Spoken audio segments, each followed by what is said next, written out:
Good afternoon, everyone. Please let us know if you can hear us and see us clearly. And welcome to another Heart to Heart with me and my husband. Hello. We are the Sawyers, of course, and this is Cornerstone.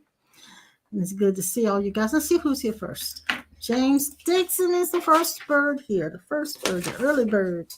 You must be hungry tonight. You hungry tonight, James? And then there's Sissy and brother-in-law, Linda Langdon. Thank you for that email and that video. We watched it today, Linda. It was good. It was really, really good. And then there's John Greason in the house. It's good to have you guys with us. Glad you're here. Thank you, Linda. She says, we look and sound marvelous. Marvelous. Let me turn my banners off here. We're just a little teeny bit early, so maybe some others will pop in here in a minute. But it's good to have you guys here. Always, doesn't matter how many or how little, it does not matter. We're just glad to have you with us. We had a pretty busy day, haven't we? We haven't been gone a lot, but we've just been busy moving around the house for quite a bit. Loving the fall weather, and baby girl, of course, is loving the fall weather. You getting in the picture? Barely in. Let me see if I can move the camera just a tad to get you in. There we go. Okay. There we go. He's still not in, but let's see. There we go. All right. So we look and sound marvelous. I'm crooked here. Good evening, Laverne. I'm making it even more crooked. Isn't that crazy? All right. How are you, Laverne? I'm glad you're here tonight. Hope you and Johnny are doing well. All right, let's what do I want to do first? Let's do our affirmation. Maybe some others will come in while we're doing those. I was trying to think. There was something I was going to share with you, and I forgot what it was. Maybe it'll come to me later. In case Mama Blue is watching, I just want to again recognize her birthday, her 90th birthday this week.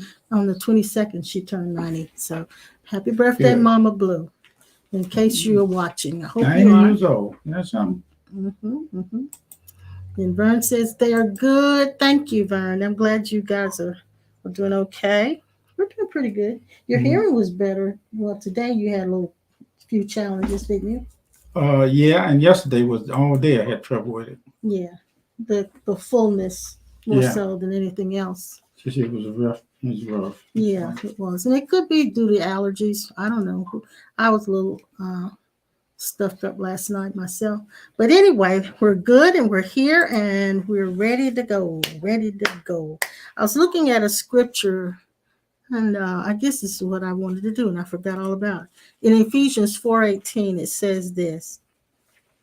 I'm going to read the 17th verse. It said, "This I say, therefore, and testify in the Lord, that ye henceforth walk not as other Gentiles walk, in the vanity of your mind, having the understanding darkened, being alienated from the life of God through the ignorance that is in them, because of the blindness of the heart." That particular scripture I wanted to mention simply because I was listening, I think it was to Carlton Pearson on yesterday, and he mentioned the fact that he was giving the definition of words. You know, he does that a lot, and he's very good at that.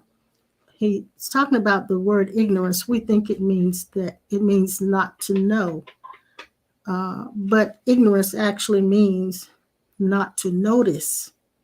So when it says that, it says having the understanding darkened, being alienated from the life of God through the ignorance or the not noticing that is in them.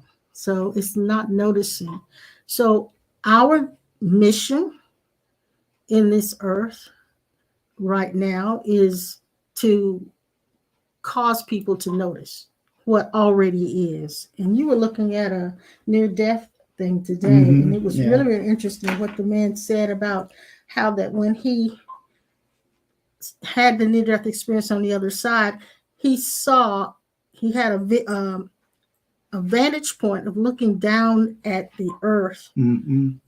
and seeing, having opportunity to see every person and everything. And Mm-hmm. he said, inside of every person, no matter what they were doing or what their mindset was, how what kind of lifestyle they were living, every last one of them had that light right Mm-hmm. in their heart. Every man's It was a heart. beam of light Yeah, in their heart, that's right. and but they didn't know it was That's there. right. They couldn't see it. In fact, he Mm-hmm. said there was like a foam or a barrier that prevented them from seeing it.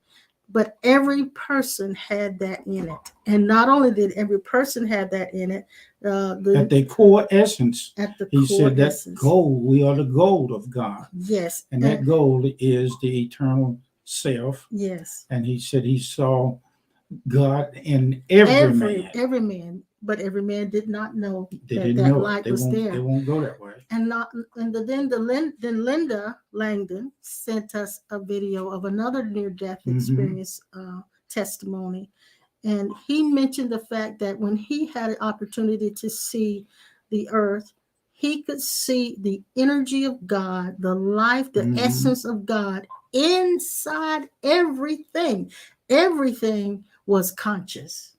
He said Mm-hmm. everything that exists was conscious, and that was so good. That was so good to me. Anyway, Mm-hmm. we're just relishing in the fact of what the truth is about us, and so we're going to just do this affirmation quickly, and then we'll jump into whatever it is you have on your plate tonight. Mm-hmm. So, if you would, if you're not busy, I want you to stop and do something. Stop and not do anything. I mean, and just calm yourself down for just a moment while we do this affirmation. And you can either repeat it after me, or you can simply sit and listen if you choose to.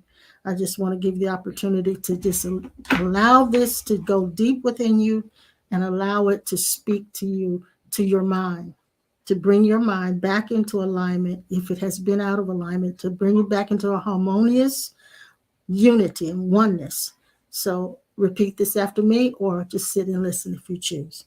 And it goes like this: my heart opens when I see Christ in myself Mm-hmm. and as myself. I am awakening to this truth that sets me free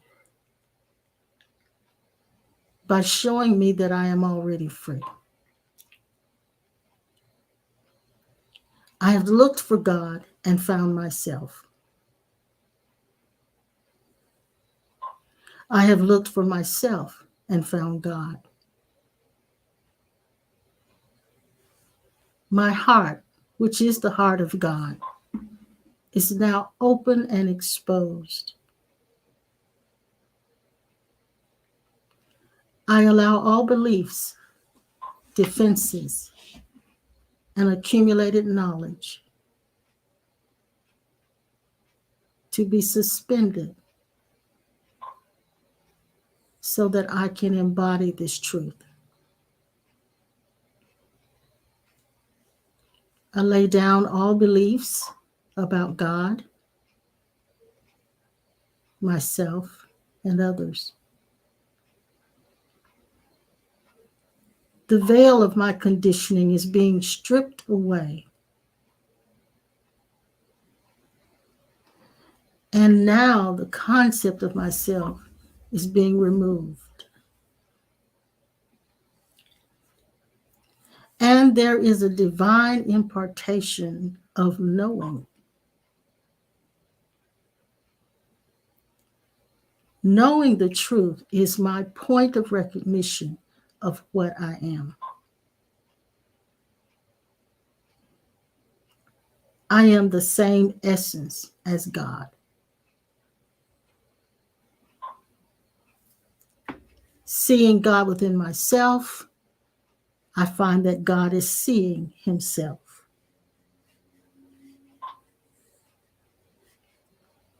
The awareness that I use to see God is the same awareness that God uses to see me.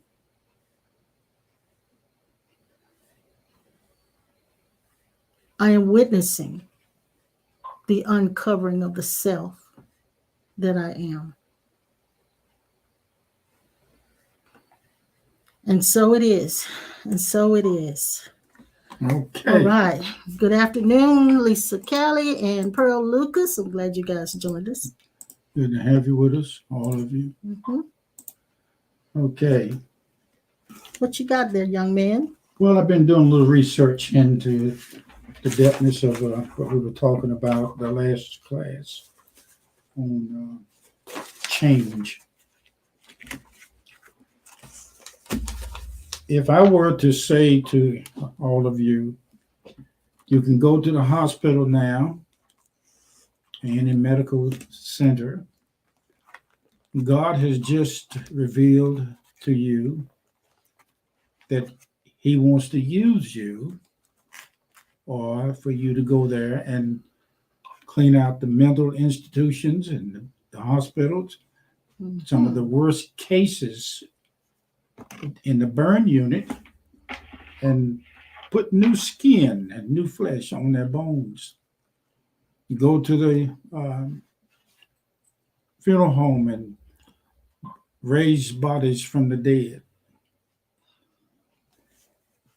Jesus said, and this is what was said basically, when he was a father brought his son to Jesus, and he was having seizures or fits, and he was throwing himself in the fire and trying to hurt himself. And he said that he brought the child to the disciples, and they could not cure him. Yeah. And then down underneath there somewhere, it said, Jesus said, this kind is dealt with through fasting and prayer. Most of us jump in there with fasting and prayer and think that if we could fast 40 days and 40 nights, we come out with the power to do that. I've been around some of them in our church who did fast 40 days. And when they come out, they're just as mean as they were before they got in there. With a little more arrogance. Yes. Because they felt good because they did it. And their ego grabbed a hold of that. I've always wanted to get a 40-day in. I've even tried to get a 3-day in. We did a 10-day once. Yeah, we tried, but it was a ugly thing. When I got to, even though I've been going in the closet since I was a little boy, I never did get in there and stay at the time 6, 7, 8, 9, or 10 hours. But as I got older to understand why I didn't and why it's really drastic if you go into these areas, that there's some very special things that has to be dealt with in your character. And that could be what Jesus was saying. In my research of years, I've run across exactly why some of these brick and mortar pastors and denominational people act like they do. And that does not mean that God is not them or in them, but it does mean that there's something in their character that need to be changed. And what it is and how it is to be done is only in the mystery of godliness of Christ in them as them. So I studied from Rooter to Tutor from the best of them. I researched and met and talked to them, many of them on the phone, and they gave me the clue as to how this can work. Some of them considered the information that I was getting from some that would work. They was considering that they couldn't tell everybody what it was and what it is to take to make changes. They wouldn't tell them the key to it. So I drove for miles Columbia, South Carolina, down there, and to see one of the most popular healing preachers it was that had some of the most amazing miracles to take place. I found some that was using the crowd. Some of them was masquerading or masking people in the tents and things like that to appear. And I found out they knew how to do cold reading. Just get down into using back talk and the psychological side of people to get the appearances that they were a healing miracle on. And some of them were faking. And I went to some of the meetings with some of them that I met behind stage, and they asked me questions about a certain condition that I was dealing with at the time. And he said, as the Lord lead me, he said, I will come to you and minister to you in the service. But when I got out there in the audience, I sat there and waited for him. I got out there in the audience, and when he came out, he used everything that I told him in the back to make it look like to the audience that that was the Spirit of God doing that. I didn't say anything to him then, but I remember when I went back, I told him, I said, look, and he's right, he's just getting ready to go back in the back, get ready. I said, I know what you're doing. I said, I know exactly what you're doing.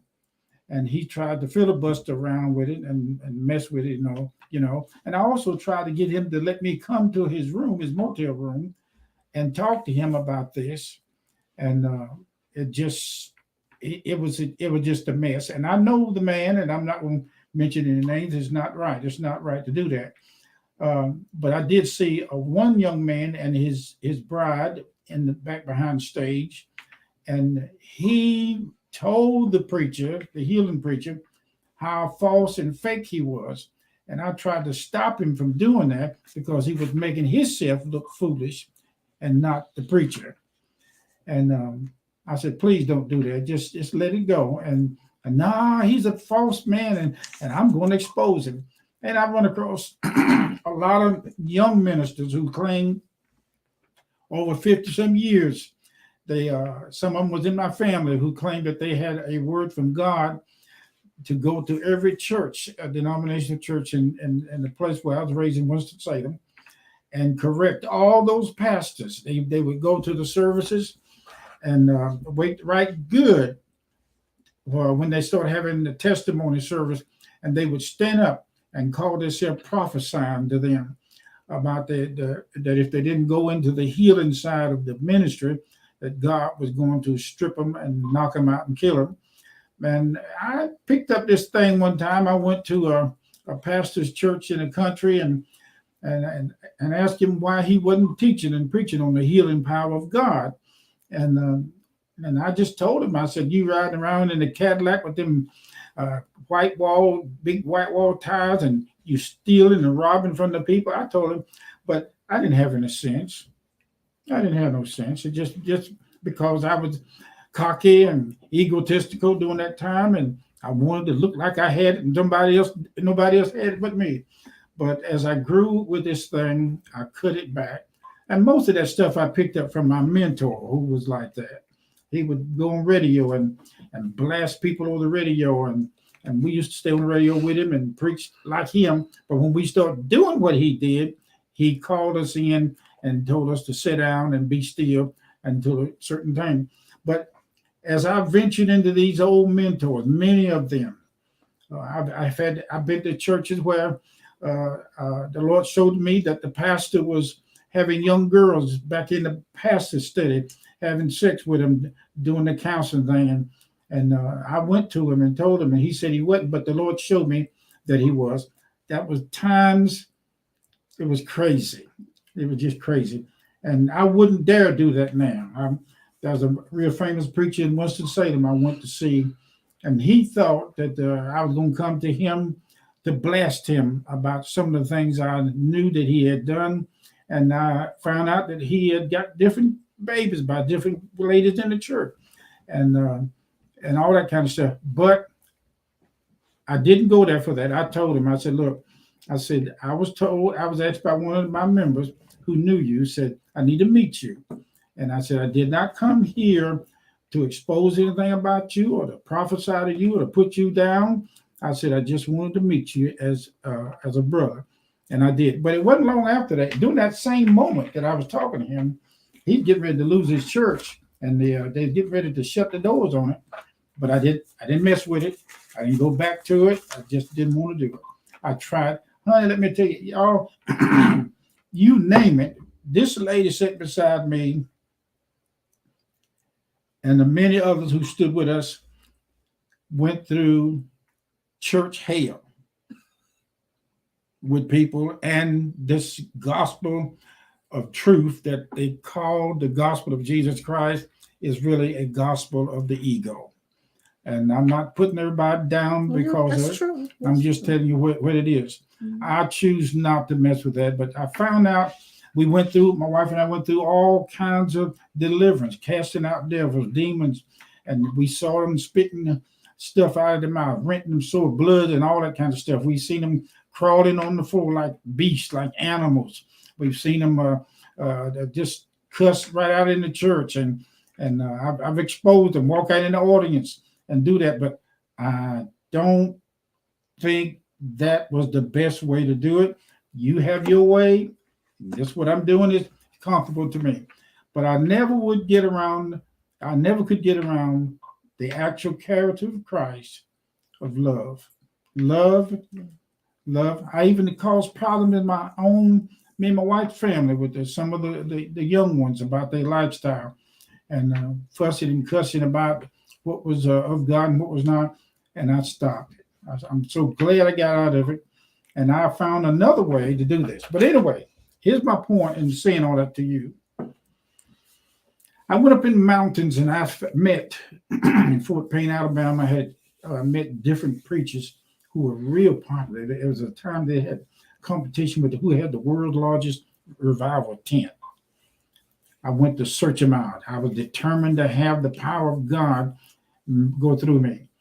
And the Lord said to me, Spirit said, why are you going to these men when you have the author and the finisher of all of it inside of you? He said, why not go directly to the main base? I was thinking that the Holy Spirit in people were just for testifying and telling you going to get saved, go to heaven. That's it. But I knew something was missing. And my wife and I went in the Bible and we found Galatians 2:20. I'm cutting a lot of things short. I'm crucified with Christ, nevertheless I live. Yet not I, but Christ live. In the life that I now live in the flesh, I live by the faith in the Son of God who loved me and gave himself for me. I remember that well. Mm-hmm. And I said to her, who was out in the front yard over there where she used to live, I said, honey, it's got to be more. He just said, we are one with him, that up on the cross, he took everybody there. I even saw in the vision, in the picture, and the knowing, I saw how he took all the powers of darkness, Luciferic principle and everything. I saw Jesus drag them like wild cats was pulling and squirming in the streets, trying to keep them going to the cross. But he pinned them down. He pinned them down and nailed every last one of them to the tree. And all of those things that you said he pinned down as entities were nothing more than the egotistical thoughts of the mind that is separated, that believed it was separated from God.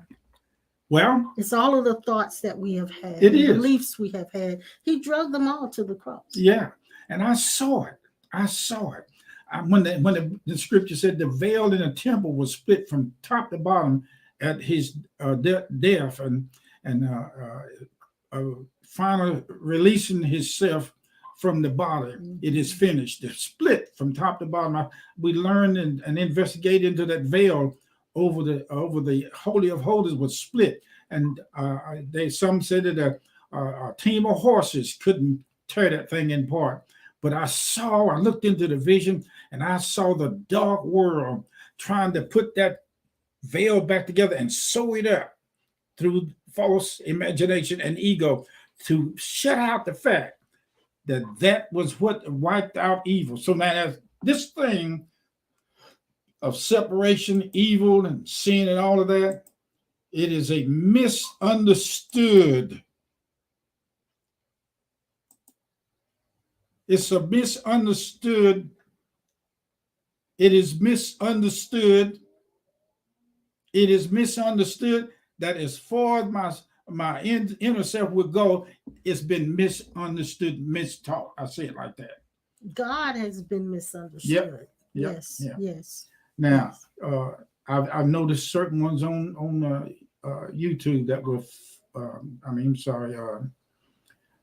online that will fuss and fight and debate with people about some of the things we're talking about. Of course. But I stay away from it now because I'm like Wild Bill. I'm a peaceable man. And I just ain't going to pull my gun and shoot like I used to. I don't need to carry a gun to shoot everybody that don't believe in the way I do. And I'm not interested in finding out who is doing what. But I do know this, that as I went in the closet over the years, something happened that I couldn't see that I picked up by the grace of God. If you went to the hospital right now, and everybody that's in the lobby and everybody that's upstairs on different floors, I used to go to the hospital and wanted to do that, go into the rooms and pray for people, and to finally the overseer of the medical place stopped us from doing it because we couldn't show credentials to prove that we were authentic pastors and preachers. But when I found out that the reason why the fasting and praying is there and should be fully implemented is because there's got to be enough change in you. Now, this change in you is an inward thing. It has to do with your attitude. Mm-hmm. And Jesus, in fact, that's the only thing that we have anything to do with as far as change. mm-hmm. We really can't change anything else. And see, we thinking that fasting and praying and seeking God, we thought that was going to give us power. Yeah. I'm thinking I could go to a preacher, and they laid hands on me, a lot of them. I think it would have given us power had our ego not stolen it and used it to feel more special. But in our circles, when that was done, they came out of the fast feeling, or that long time of praying, long duration of praying, feeling as if they had arrived spiritually and were more advanced than everyone else. So it's like the benefit of it was never seen because all we got from it was more arrogance. That's right. There was a young man who was in a motel, and he was getting ready to hold a healing crusade, and he done built himself up on his most holy faith, praying in the Holy Ghost. And he come out of there with his Bible on his arm. He done read in the scripture where Jesus walked on water, because he had edified himself and brought himself to a place where all the speed bumps in his character was dealt with. He thought he had it made, had everything in the ace department. He's ready to go. He went out the side door and looked at the swimming pool. Had his Bible on his arm. He said, "I believe I'm ready." He stepped out there on that water in the swimming pool, and kabloop, him and his Bible went to the bottom. Yeah. He came up out of the water with his wet Bible and said, "I believe I need to do a little more praying." Mm-hmm. And he still didn't get the job done. Now, I was thinking that if I sit up under somebody, or they laid hands on me, a more prominent man, that I could get a transfer of the anointing that was on him. Mm-hmm. And there is such a thing as transmission, of course. Yes. It is. It really is. Mm-hmm. And, But all you're saying is that you stopped looking everywhere else except to the source. I was looking in the wrong place. Mm-hmm. Whatever they had. See, it was very simple. Well, and, even now with the two of us, those of you who are listening, while I want you to listen to what we're saying and take heed to it, Mm-hmm. and allow yourself to contemplate it and think and roll it over Mm-hmm. until you come into your own self-discovery. What we don't want is to make you dependent on us. Right. That's right. Yeah. And my wife and Laverne, she's online with us tonight, and some of the others, Miss Pearl and some of the others that have been in our classes in Greensboro for 35 years. That's what we're talking about now. Sharon Hurston Mhm. and her mother, all of them, for 35 years. We took the cross up and followed this and believed it. And did what we thought was right, but Yeah. realizing a lot of what we thought was right was not right. That's Yeah, right. yeah. I run across guys. I'm gonna tell y'all the truth. I run across people who could work in the spirit. I'm telling you the truth. Absolutely mind blowing. Yeah. I've seen it, and Yeah. y'all seen some of it on television. But here's what I Yeah. found out. Again, and I look at these guys, these psychic guys on television.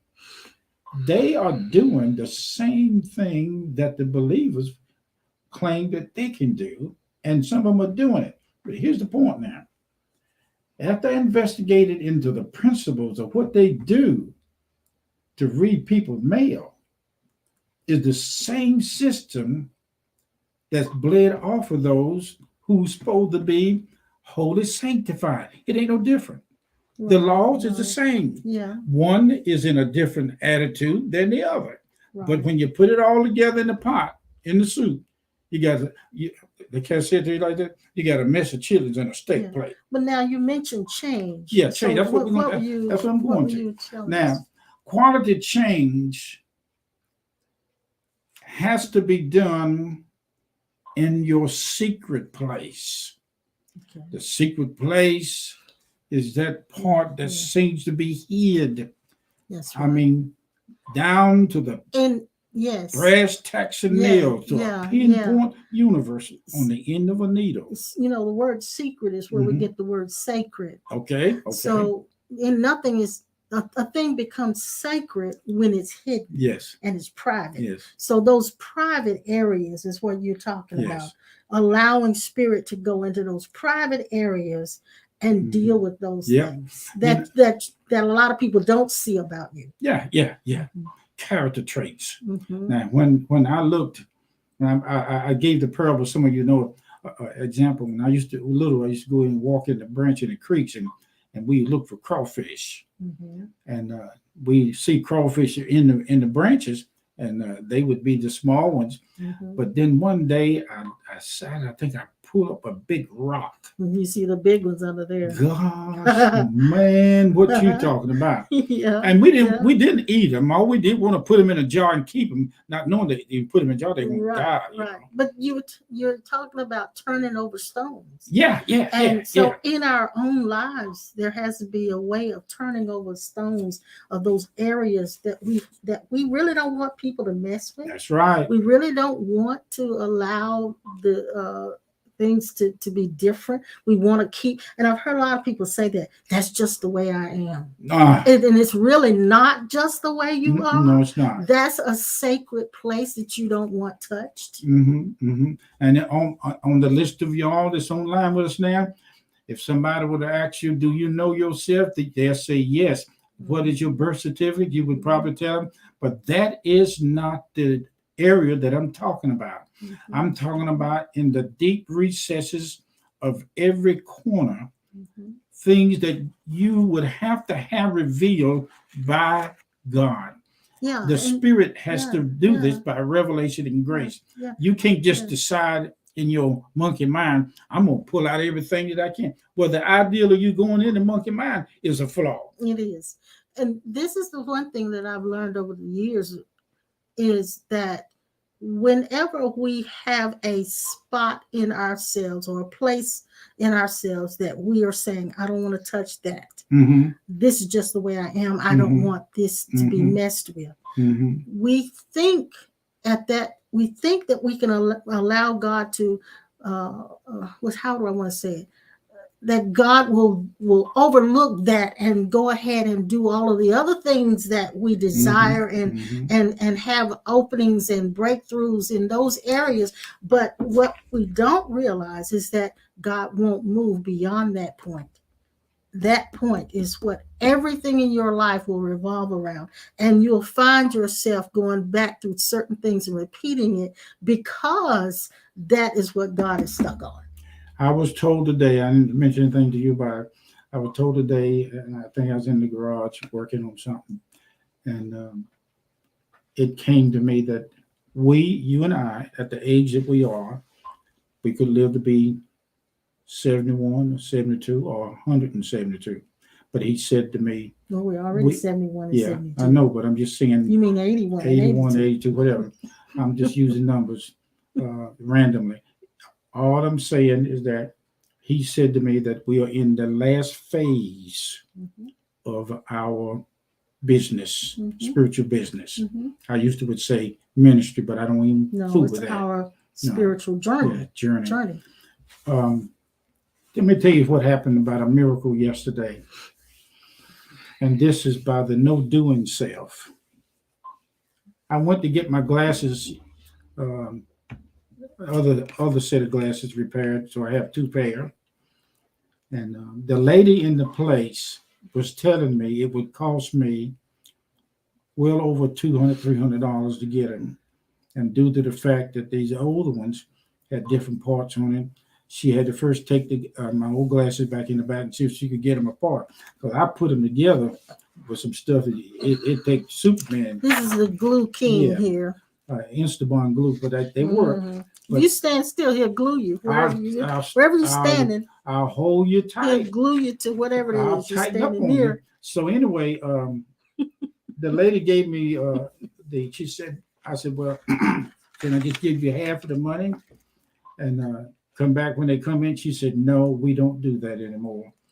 I said, well, all I have is the bill, $100 first. I had it in my hand, and she was tallying up, and it was over. Two $100 bills. Yeah. And so I was standing out talking to another man that come in, and another lady had a Jeep like mine, and I was talking to him, and she went back in the back, and she couldn't find change. She come back out there just as sure as Richard's Grocery and Grant running around Richmond. She come back out and said, Mr. Sawyer, she said, I can't find no change back there, so I'm going to have to give you these glasses for $100. $200, $300 almost glasses for $100. She said, I just let it go like that. I thanked her, got my bill, and come on out. And I said, I think I will go by the store and pick up some few little items. I went to the store, got out, walked in. I met a lady there that talked to me about bariatric surgery. And from there, I went on around in the store looking for what I wanted. And I came back. I said, if I go back to this next aisle over there, and I went over there to the aisle where they had the cookies and all that stuff. And I wasn't in my mind thinking, why would I want to go there right now? And I did. I went straight over there. When I got there, I was looking up on the shelf, and there was a man taller than I was, and I was trying to get a box off of the top shelf.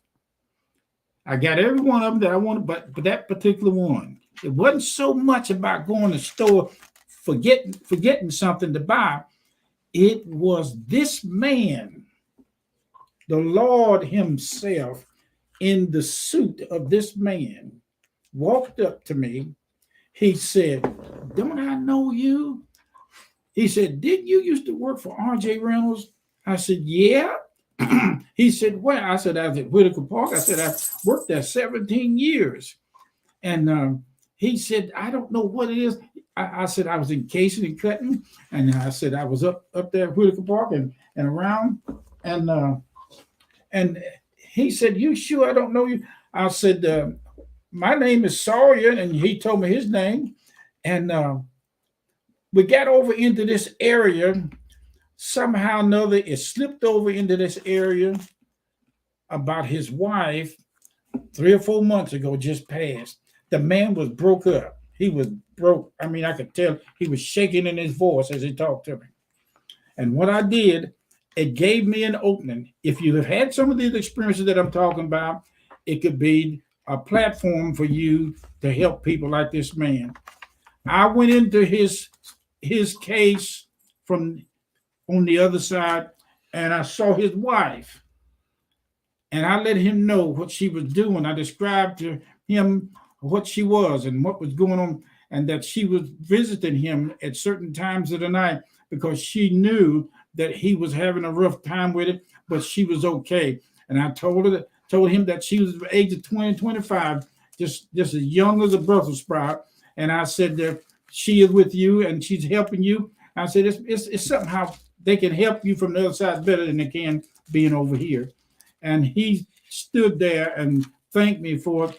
And that was a divine no doing self situation. It was set up by the universe. I run across people like that all the time. Matter of fact, I run across more cases pertaining to what we're talking about online than I did when I was in brick and mortar. And it's been absolutely amazing. So I left, and somebody else stopped me, wanted to talk to me about. And I was a little bit late getting home. I wasn't late, but just took time. I see people out on the street. They stopped me and said, Reverend, I want to go eat lunch with you. We're going to get together. And they stop sometime at my garage door. And they get out their car and come in and ask me, what am I doing? There are so many people out there with this platform that's already set up by the no doing self. If you have had an experience with God and it's authentic in the sense that you know that it has made a change in you, that is a sign that you are ready. Based on that particular depthness of change, you are ready to release the power. And here's the clue to it.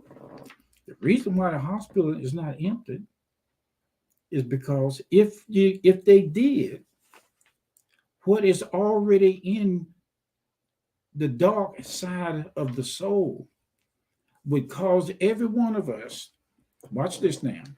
You said, I know I wouldn't do this. You don't know till you get into it. It would cause every one of them that do stuff like the head to swell up so big that you couldn't get it in the hospital door. And if they got in there and did it, you couldn't get them out. The news reporters would be online. Television cameras would be everywhere. You'd be patting yourself on the back, even though you said in false humility, I had nothing to do with it, but God did. I heard him say that. People will follow you, but then you're going to have to come down to the brass tacks and nails. If you're going to continue to do this, you got to be, like Jesus said, like a little child. Humble yourself. These children, little bitty ones, are angels, and you'll have to be willing to not popularize or advertise your gift. And that's what I wanted to say to you tonight. And that's part of what we were getting into the last time we was online. That's got to be a part of change. And what changes you is revelation. You seeing by the revelation of God that God has to change things in you before you can stand in the popularity of miracles, healing, and deliverance. Okay, you got it? Yeah. Okay, now we got it. This kind. Let us, if you have a question or a statement or something, a comment, please go ahead and make it. Let us know if what Pastor's saying, if it is resonating with you, if there's something else that we need to address. Feel free to do that. Yeah, please. But these are nuggets. Your reason for bringing all of that up now. Yeah, Can you because give us an idea of why you're bringing all of that up? Well, one of the reasons why at this point, I know now, I found out that there is enough of your real self. And, because a lot of time back in the old days, they said you don't have enough of God, enough of the Holy Ghost. Right. We found out after being in the path of the no self, we found out that there's enough of God in every one of us to do any miraculous event that is needed. But the wisdom of that has got to come from your eternal side. And there's a lot of people who are enlightened that I knew that when they woke up, they ditched all this kind of stuff we're talking about. Mm-hmm. And they said that I don't have to do that. But you know what? One of the main things that will operate through you without aggression now, you don't have to feel like you got to go knock on everybody's door. And I don't. I don't feel like I want to knock No, on we everybody's used to, door. didn't we? Well, I followed you. Yeah, I followed you. we used to. And so now, Let us know if you're still out there, please. Nobody's saying anything, so I just wanted to make sure. so now we are at this place where we can give you clarity that if you want to go into this area that I'm talking about, it is I'm giving you a safer way to do it. Now, if they don't want to go, If in you that don't area, want to go into it, I always, like I said, I used to try to bring condemnation on ones that didn't want to do it, but no, it's not like that. It is a grace. But here's what will happen. If that love that God is, as the infinite, eternal essence of love in you, just your presence will automatically cause you to see these things happen. I did not go to the store to make that happen with that man who talked to me about his wife on the other side.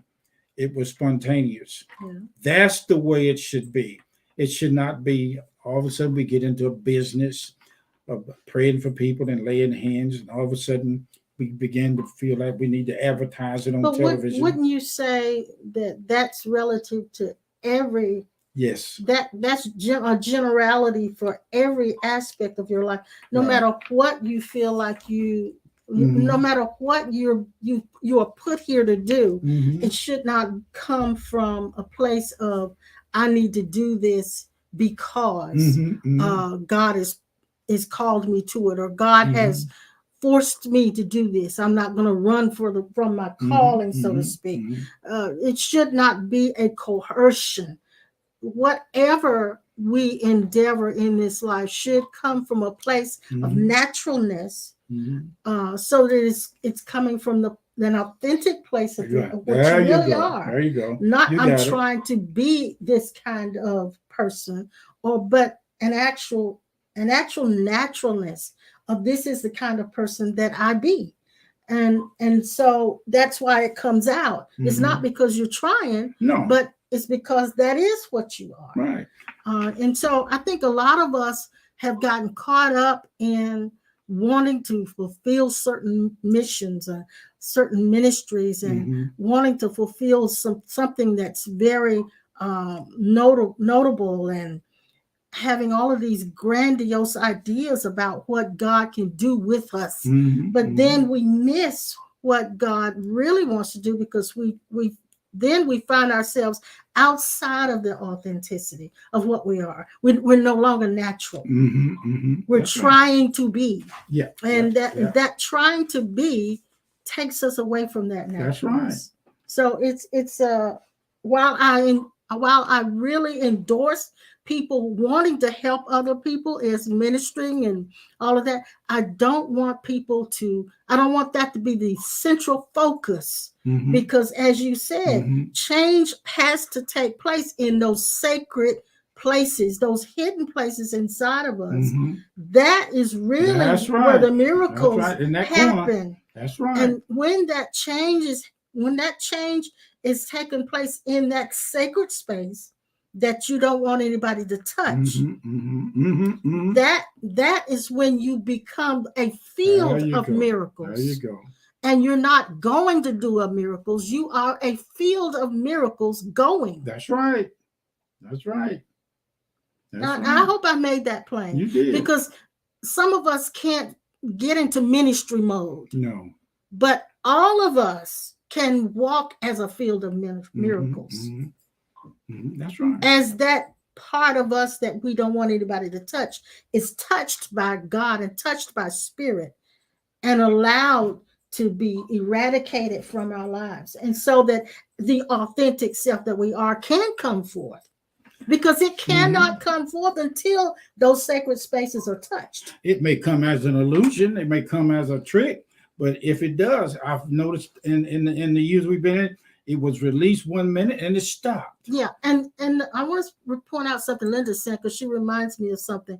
Linda said, "No more saying the devil made me do it. Now it's the ego made me do it." But once you see the ego's behavior, recognizing it in yourself, you will recognize you are not that all at the same moment. Thank you. And that's true. You're preaching, girl. And so, Linda, as well, in our Christian circles, in our church circle, there's this phrase that everybody always says: the devil is a lie. That is said when we don't like what's happening, and we say that because when that thing that is happening that we don't like comes in, is presented to us, it's not so. When you think about evolution and God's desire is for one thing, and that one thing only is that you evolve into the place of knowing who you are. Now, if that's the case, everything that's presented to you is presented to you so that you would see that. That's right. And so when we say the devil is a lie, we're resisting. We're resisting. Never looked at it like that. The change is called looking from a different angle, a different perspective, or actually been revealed by revelation, insight, God way of change. You say change? Yeah. To do that? Yes. Change. Not going to church more now. No. Change comes in an elusive way. Yeah, and it's not by reading more books in Bible. No, that's what I'm about to say. Okay, go ahead. Change comes in an elusive way. You don't realize when change is happening. That's the thing. We don't realize when change is happening because everything we go through is causing change. Yep. Inside of you. Yep. I mean, I take you, for example, with your hearing challenge right now. The things that you've had to go through just to get to the point where you are now. Oh, what a change. It's making changes internally inside of you. So it has a purpose. It's not just something to get rid of.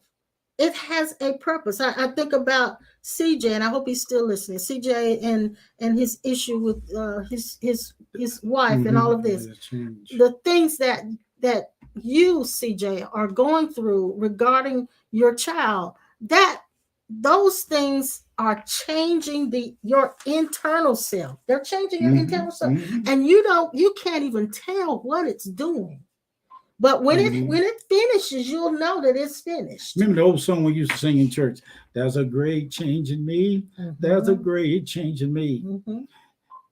There's a great change in me. I can't remember the rest. He said, Jesus brought me out of darkness into the marvelous light. Oh, Lord, there's a great change in me. Remember that? Yeah, you got part of it. Yeah, you got part of it. And our change in the church has meant we no longer smoked, we no longer drank, we no longer had sex with other people that weren't our husbands or wives. We no longer partied, we didn't have any fun. We no longer had fun. That's what it meant, a great change in me. That was it. And all we were was ministry minded. That was it. Ministry minded, ministry. Everything I did was to be a better minister, to be a better minister. Talk to me, all of the time, talk to me, girl. I'm becoming a better minister. I am less of a real person. I believe you know your business. Come on, because you said you got the business. And all of the time that I have looked to be used of God, I have fallen short of allowing God to touch those spaces that I don't want to be changed. We used to call you a pet peeve sin. James said looking at all four sides of the box instead of just looking at one side. You know that's the truth. Yeah. When people ask me, say, Reverend, how long you been married? I say, about 52 years. Long enough to forget whenever it's anniversary.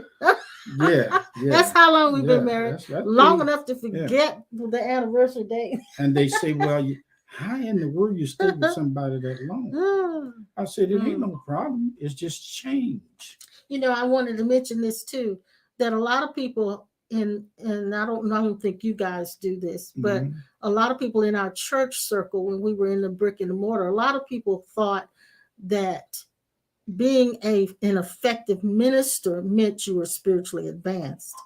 And that is not so. And one of the things I can say about my husband, and I don't say this to compliment him, I don't say this because I'm biased, I just say it because I've watched him over the years.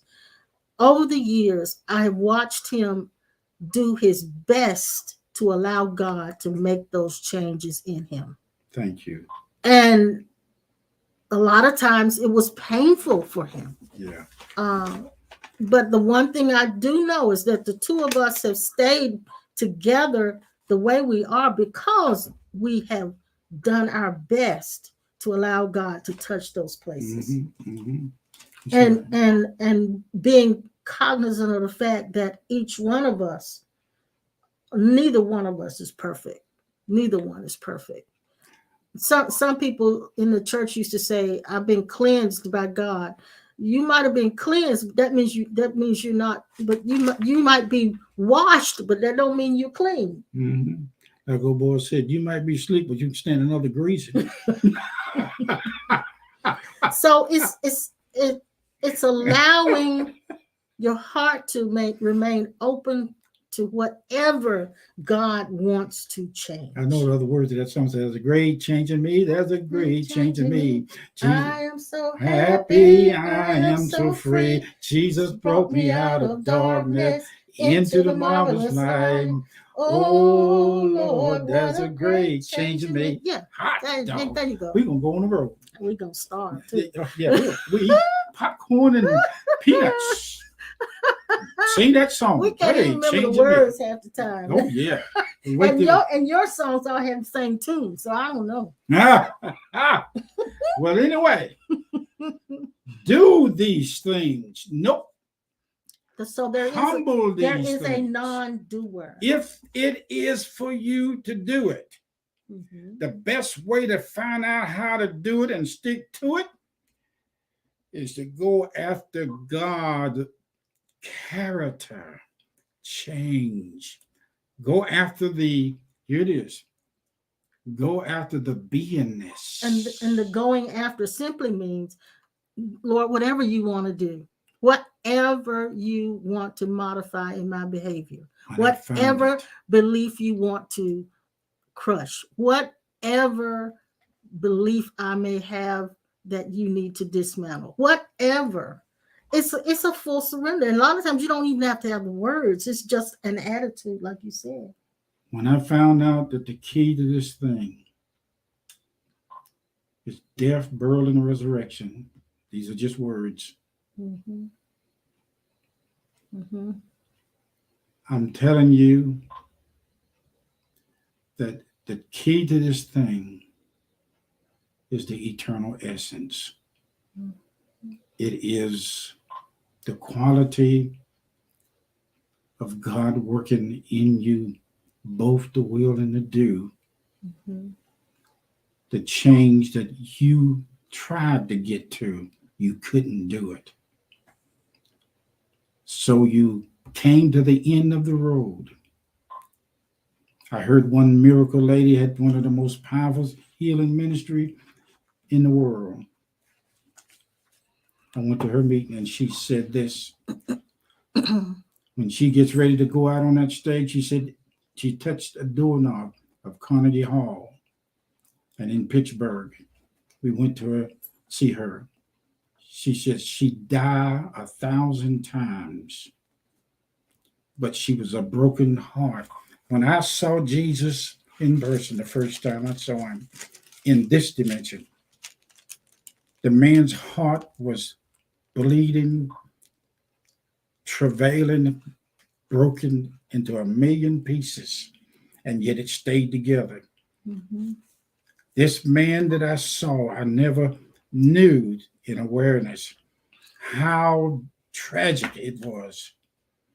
Whether it be true or not, I don't care. I know that this man's heart is the pure love that we have to operate in. I don't care how much you give. I don't care how much you read, how much you talk about the goodness of God. I don't care how many times you come online, talk about these things, or your being enlightened.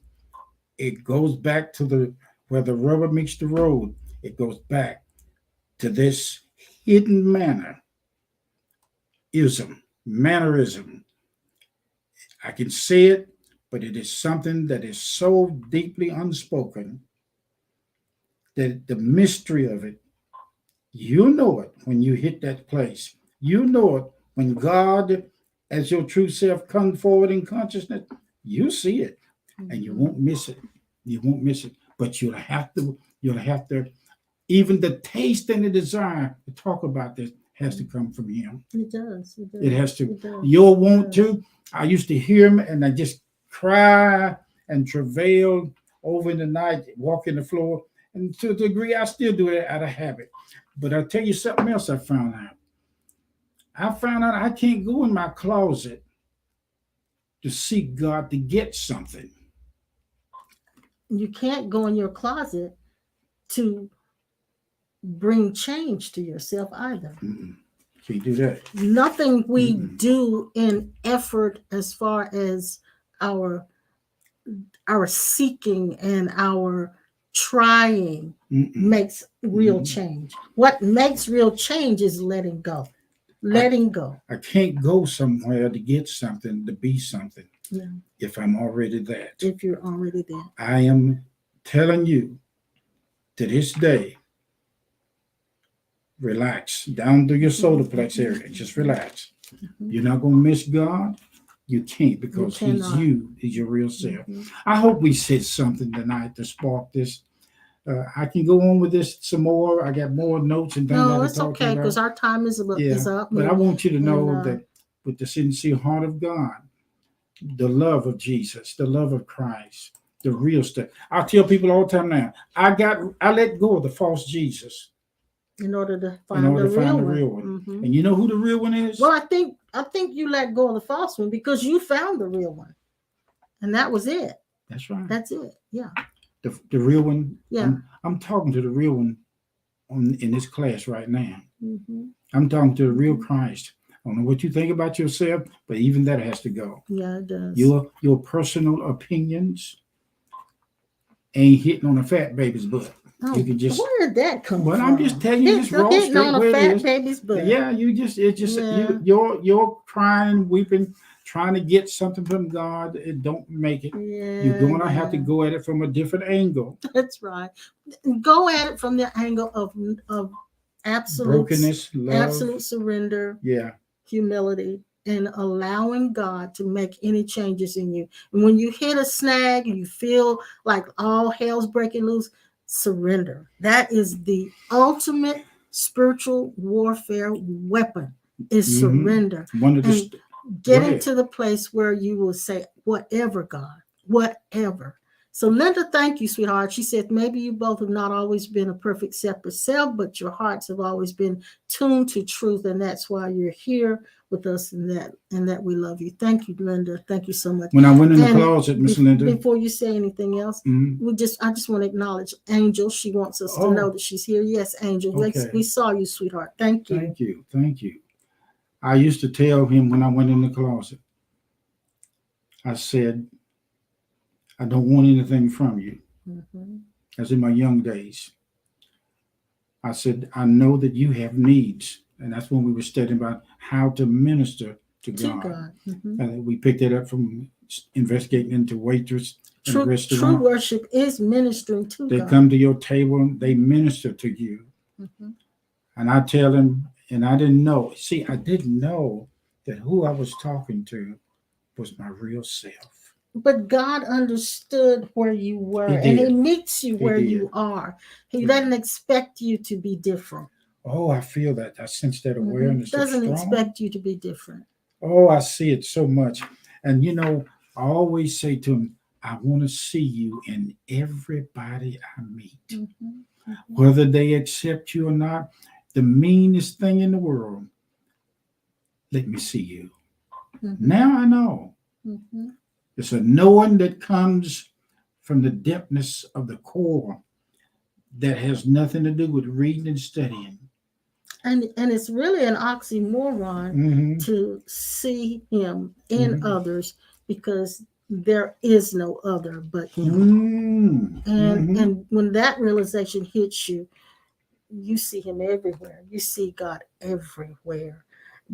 When my eyes came open to see God everywhere, when I realized there is nothing else here but God. I don't know how Everything. long, and I just say this to make a point, we'll be doing this. I don't never know when the change gonna come. Ray Charles said, I know Not the Ray change Charles. gonna It come. was Sam Cooke. Sam Cooke, I'm sorry. Excuse me, Ray. I didn't mean to mess with you. But Sam Cooke. And I We'll do just this want as you to, long as we can. yeah, all I know is that I acknowledge the Christ in you that is in the Christ in others Yeah.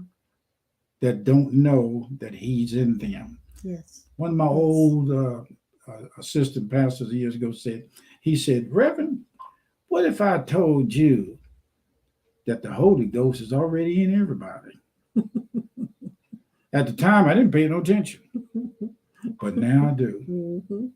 We have to come to that realization. We have to come to that yeah, and we all have to come to that. You know what? I'm going to tell y'all something that happened. When I be in Milwaukee, in the school auditorium, there's a young man there that has a pretty powerful ministry, even to this day. I was on the platform, and all I love to do is come down off of that platform and walk the audience. Yeah, that was your thing. And as I walked the audience, I was told, watch the angel of the Lord, my personal angel, yours. Mm-hmm. He would be standing right there next to a person. I see him point. Then sometime I would be directed to look at the energy of the light that's shining from them.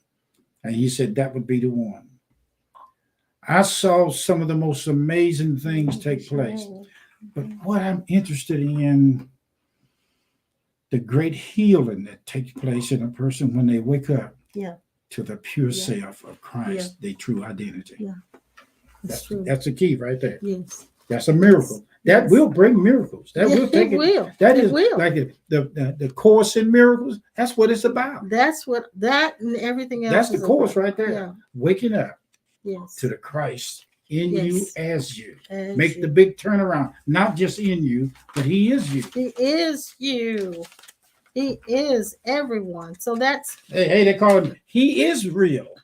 Israel. Israel. Israel. Yeah. Israel. Yeah. He's the number one. Remember this too, that Jesus said he only promised one thing. He didn't promise you. He said, come unto me, all ye that are labor and heavy laden, and I will give you rest. He only promised rest. He didn't promise you power. He didn't promise you freedom. He didn't promise you riches. He didn't promise you healing. Mm-hmm. He didn't promise you knowledge. He didn't promise you wisdom. He didn't promise you joy. He didn't promise you any of those things. He only promised you rest. Rest from what? Rest from the suffering of this world. Mm-hmm. Mm-hmm. The suffering of this world comes when you constantly are trying to become something that you already are. I want to thank you for coming to earth and let us meet each other again. I want to thank you for the unction of the Spirit that you are, that you have the tenacity of the grace of God that you're made out of to listen to what has been said in this class. I will do, I promise you, by the Spirit of God, the presence of God and the essence of God, I promise to give you the best that I can. And that is all I can give. Mm-hmm. Now, if you believe what we're saying is beneficial, the first thing I want you to do is hit the like button, because the like button, not only, it isn't so much that we want people to like us. That isn't it. No. But when you hit that like button, the social media platforms begin to recognize us, and they push us up in the query, so that when people are looking for certain kinds of information, they'll find us. And so when you don't hit that like button, we don't get seen, we don't get noticed, we don't get recognized. And it's not because we want to be liked, It's the way but to it's do it. because that's the only way social media platforms function. They notice us and then they push us up in the query. So you need to do that right now. Hit the like button. And you can do that on Facebook and YouTube. There's a like button on both. So you don't have to wait. You can just do that right now. Push the like button, and that will be done. Every last one of you right now, push the like button. Right, push please do. And so also, we thank you for your gifts. We thank you for everything that you've been giving so far, and we appreciate your support of the ministry and your support of us. We know the holidays are coming up. We know how people are, but we're hoping that you will not forget your commitment to Cornerstone. Those of you who are local Cornerstoners, we really need you to continue to pay your tithes and offerings. If you can do that, we're not forcing you to, but it really, really helps to keep the church going. There are still expenses, even though there's no brick and mortar. There are still expenses. So we want to thank you. In fact, whenever you give, those things that you use to give, those agencies and platforms that you use to give on, and your contributions, keeping your contributions, and all of that has to be paid for. That is not free stuff. So the church has expenses. So I want to make sure that I remind you of that, not so much to burden you, but just to remind you that there are still things that need to be taken care of. And in the meantime, we love you. We'll be back again on Thursday at 12:30. We want you to stay sweet and stay safe. And we'll talk about some more of this mystery. Yes, we will. Yeah. Okay.